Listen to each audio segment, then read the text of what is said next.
menarik adalah kompleks GBK ini selain stadionnya, ini ada di tengah kota. Nah, tetapi yang lebih menarik lagi, pada saat itu kita nggak punya uang, tetapi kita bisa membangun hotel Indonesia. Karena ketika itu kita nggak punya hotel yang bagus, yang besar. Yang kedua, jalan ke Gatot Subroto dan Jenderal Sudirman, dan jembatan Semanggi.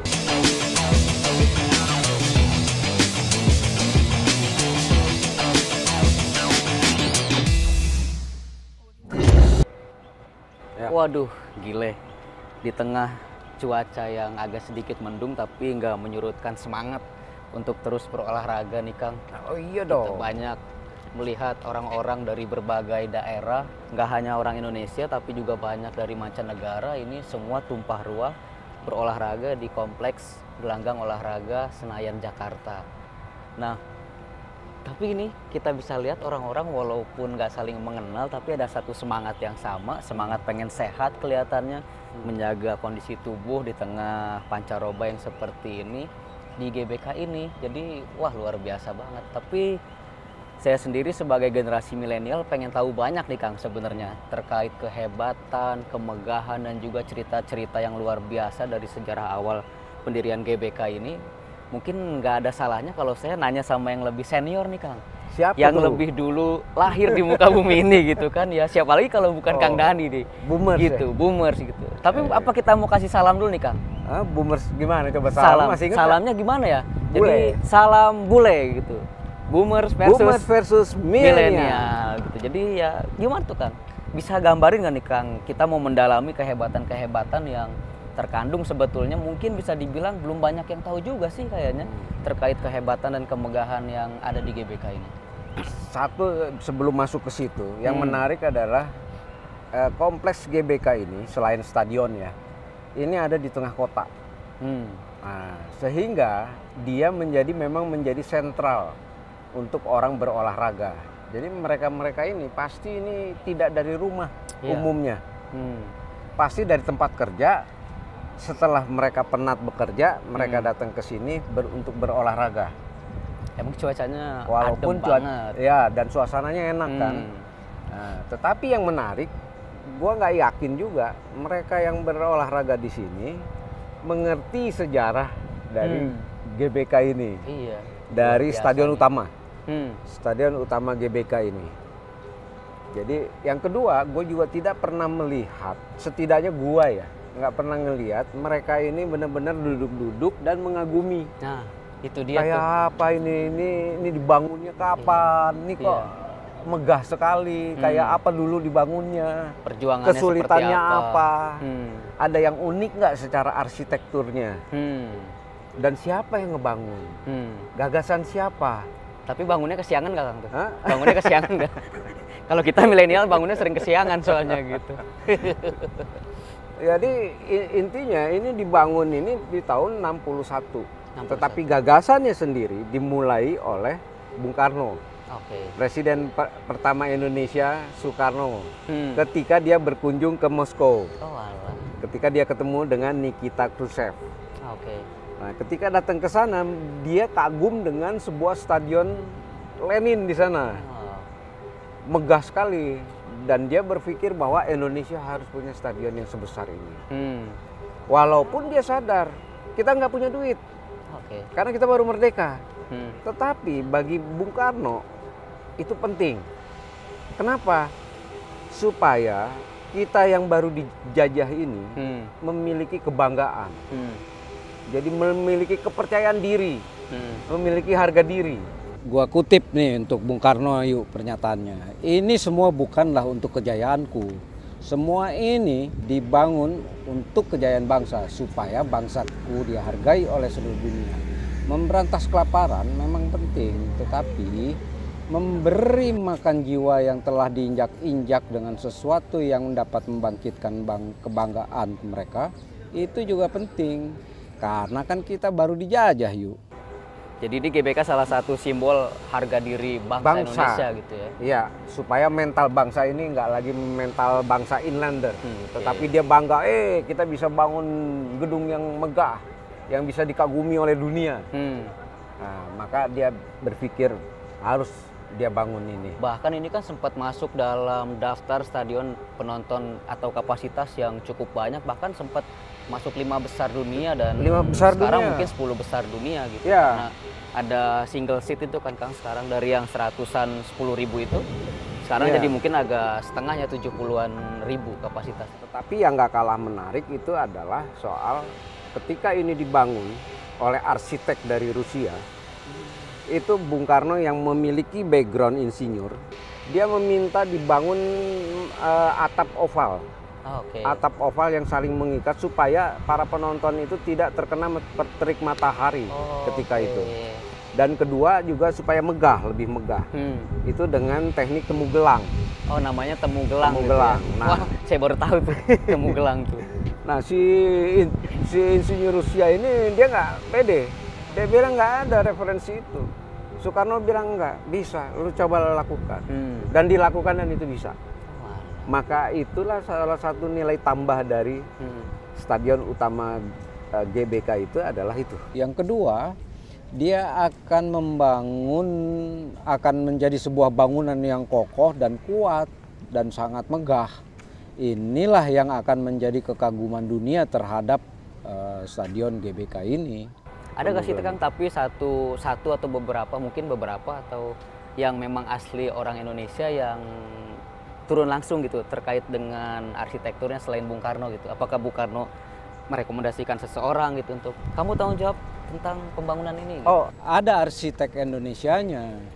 Jadi untuk leader arsiteknya ini adalah arsitek Rusia. Namanya Semerjiv. Nah, sementara dari Indonesianya Bung Karno menunjuk arsitek kita Frederick Silaban.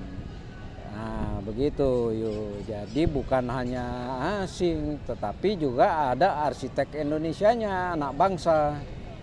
Nah, tetapi yang lebih menarik lagi ini adalah ketika Asian Games tahun 62, Asian Games keempat tahun 62 dilangsungkan di sini, ada utusan dari Jepang yang terkagum-kagum. Walah. Dia kagum karena dia mengetahui cerita bahwa pembangunan ini dilakukan hanya dalam tempo yang sangat singkat sekali. Kayak kemerdekaan ya? Betul. Dalam tempo yang singkat-singkat.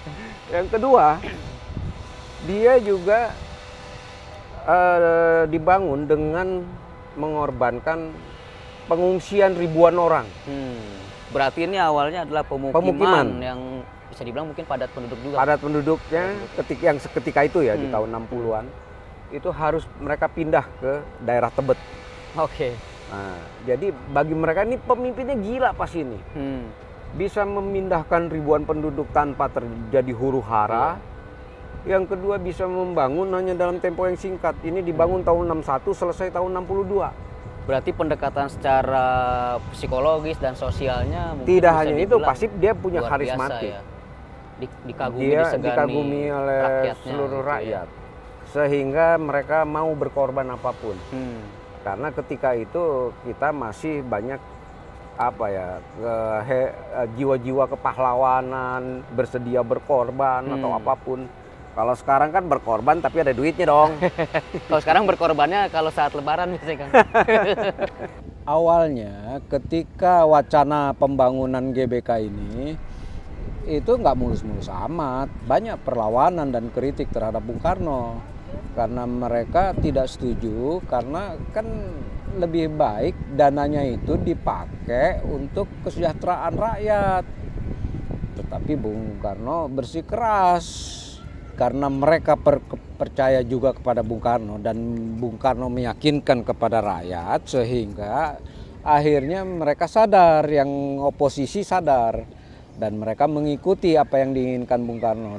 Nah, tetapi yang lebih menarik lagi, ini kan dibangun bersamaan dengan kita membangun juga. Pada saat itu kita nggak punya uang, tetapi kita bisa membangun Hotel Indonesia.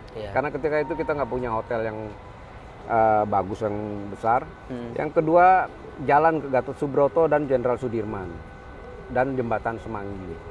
Itu kan dibangun supaya tidak terjadi kemacetan dan sebagainya. Nah, itu dibangun sekaligus ketika kita nggak punya duit. Bung Karno melakukan pemancangan pertama pembangunan Stadion Utama GBK ini itu tanggal 8 Februari 1960. Nah, dananya juga diperoleh dari bantuan kredit lunak. Itu sebesar 12,5 juta US dollar dan itu dari Uni Soviet. Begitu yuk. Tapi satu hal yang tadi Kang Dedi sampaikan, pesan yang saya tangkap nih dari milenial itu semangat gotong royong sih Kang. Jadi dalam membangun sesuatu itu kita nggak harus kita ikut macul, nggak harus ikut ngecat, nggak harus ikut pasang pondasi segala macamnya, tapi mungkin dengan kita rela misalkan direlokasi, kalau sekarang tuh bahasanya gusuran kan ya, kita rela digusur segala macam untuk satu arsitektur yang megah ini buat bangsa Indonesia harum, itu menurut saya salah satu bentuk semangat kegotong royongan yang sekarang harusnya kita tingkatkan lagi tuh Kang, seperti itu Kang. Ya nggak mungkin lagi kalau sekarang, karena mereka berpikir soal materi juga, material apa ya. Sekarang balik lagi nih persoalannya, gue nggak yakin nih anak-anak milenial dia datang ke sini terus mengagumi, gila ya, keren ya. Betul, ini gimana dibangunnya nih. Nah, kalau misalnya nggak percaya ya coba kita tanya.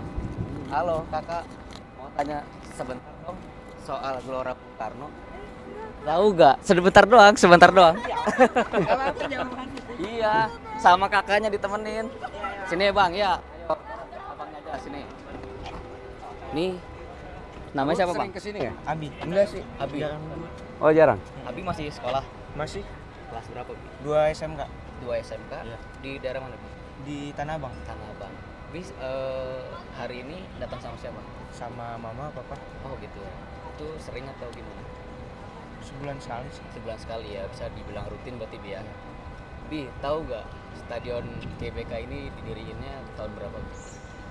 Aduh, kurang tahu. Kurang tahu ya. Iya. Tapi dari megahnya ini Abi yang paling seneng bagian apanya sih dari GBK? Dalamnya sih, Dalamnya ya. luarnya juga kelihatan megah. Luarnya megah juga ya. Kagum nggak sih lihat ini? Kagum. Bangga nggak? Bangga lah. Kenapa bangga? Iya bangga kita sebagai warga Indonesia. Terus apa hubungannya sama GBK sama stadion? Kalau nggak salah sih ya. Aduh nggak jadi deh, udah. Sedih. Terus arsitekturnya yang megah ini, ngerti nggak ininya? Sejarah-sejarahnya? Enggak. Tapi penting nggak kalau menurut Abi untuk mengetahui sejarahnya gitu, mulai dari pendirian sampai sekarang? Penting sih. Penting. Siap, thank you Abi. Thank you, Abi, ya. Berolahraga kembali. Ewi. Nah, itu kan dari satu milenial yang kita temuin, mungkin masuknya mungkin generasi Z juga kali ya Abi tadi ya. Generasi Z karena dia masih SMA. Iya, baru kelas 2 SMK. Kelas 2 SMA, SMK. Betul-betul sejarahnya Nggak belum tahu banget iya. Iya. Nah, tetapi apa menurut lo apa penting nggak sejarah itu? Ya tadi kalau kita sekilas berbicara baru berapa menit aja dia bilang langsung bahwa dia akan bikin yang lebih megah dari ini.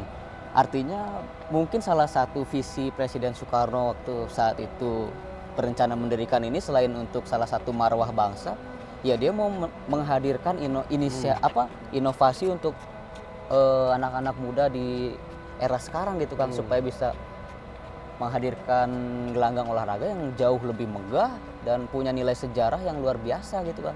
Yeah. Yang bikin mahalnya kan nilai sejarahnya itu kan. Iya, itu dia.